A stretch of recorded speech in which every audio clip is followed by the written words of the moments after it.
మార్కండేయుడు శివుడి నిజమైన లీల. ఇది కల్పిత కథ కాదు. శివపురాణంలో చెప్పబడిన నిజమైన పురాణ కథ. భక్తి ముందు విధి కూడా ఓడిపోతుందనే సత్యానికి సాక్ష్యం. ఒకప్పుడు మృకండ మహర్షి మరియు ఆయన భార్య శివుడిని గాఢంగా పూజించేవారు. వారికి సంతానం లేదు. శివుడు ప్రత్యక్షమై ఇలా అన్నాడు: ఒక ఎంపిక చేసుకోండి. దీర్ఘాయువు కాని భక్తి లేని కుమారుడా, లేదా అల్పాయువు కాని పరమభక్తుడైన కుమారుడా? మృకండ మహర్షి క్షణం కూడా ఆలోచించలేదు. భక్తుడైన కుమారుడే కావాలి అని కోరాడు. అలా పుట్టినవాడే మార్కండేయుడు. మార్కండేయుడు చిన్ననాటి నుంచే శివుడే తన జీవితం అని భావించాడు. ఆడంబరాలు లేవు, కేవలం నమ్మకం.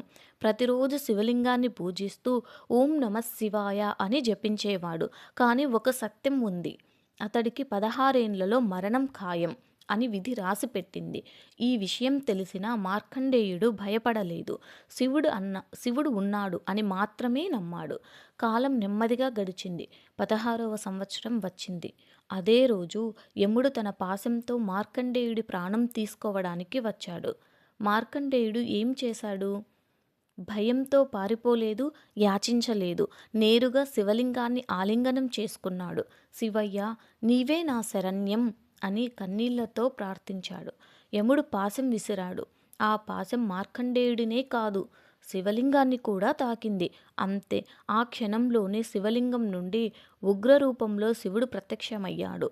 కళ్ళల్లో అగ్ని, శరీరం నుండి శక్తి ప్రవాహం. శివుడు యముడిని శిక్షించి అన్నాడు: నా భక్తుడిని తాకే హక్కు నీకు లేదు.